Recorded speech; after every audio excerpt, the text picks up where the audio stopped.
বন্ধুরা, কেমন আছেন? নিশ্চয়ই সকলে ভালো আছেন। আজকে ঘোষ কিচেনে আমি নিয়ে এসেছি সর্ষে ইলিশ রেসিপি।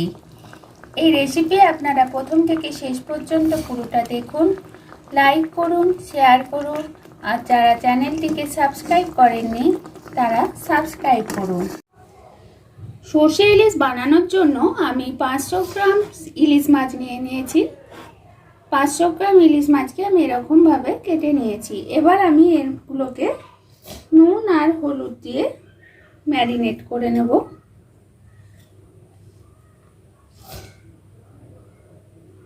নুন আর হলুদ দিলাম। এই নুন আর হলুদটাকে ভালোভাবে মাখিয়ে নিতে হবে। এরকমভাবে প্রত্যেকটা পিসকে খুব সুন্দর করে মাখিয়ে নিতে হবে নুন হলুদ। আমি সাদা সর্ষে এবং কালো সর্ষেকে ভিজিয়ে রেখেছি। এই দুটো সর্ষেকে একসাথে মিক্সড করে আমি মিক্সার করে নেব এবং এর সাথে আমি দুটো কাঁচা লঙ্কা দিয়ে দেব আর দেব সামান্য একটু লবণ। আমি মিক্সারের মধ্যে দিয়ে দিচ্ছি দুটো লঙ্কা, সামান্য একটু লবণ, কারণ এগুলো একসাথে মিক্সড হয়ে গেলে সুবিধা হবে। আমি এই দু রকম সর্ষেকে একসাথে দিয়ে দেব, দিয়ে এটা আমি মিক্সড করে নেব।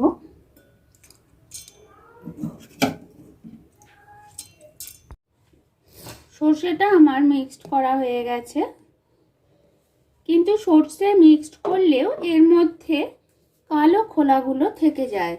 এই জন্য আমি এই কালো খোলাগুলোকে আলাদা করার জন্য এটা ছাঁকুনিতে আমি ছেঁকে নেব। কালো খোলাগুলো সর্ষের মধ্যে থাকলে এগুলো হজমেরও গন্ডগোল হয় এবং খেতেও একটু খারাপ লাগে মুখেতে পড়লে।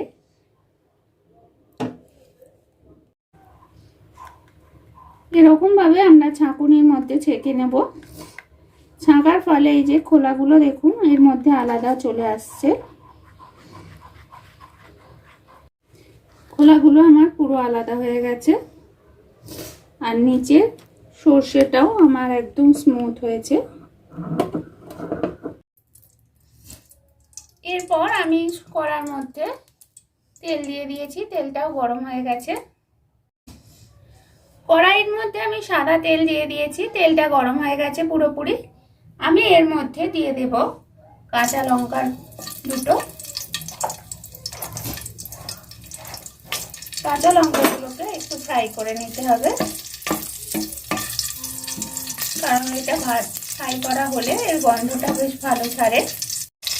এর মধ্যে দিয়ে দেব অল্প পরিমাণ হলুদের গুঁড়ো। এরপর আমি এর মধ্যে সর্ষে পেস্টটাকে দিয়ে দেব।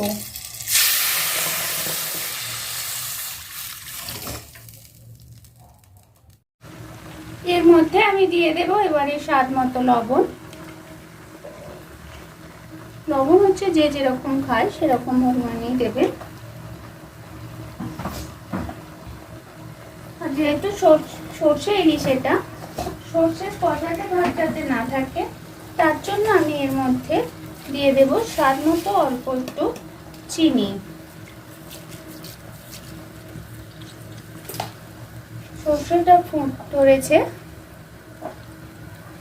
এর মধ্যে আমি মাছগুলোকে দিয়ে দেব। এর মধ্যে আমি ইলিশগুলোকে দিয়ে দেব।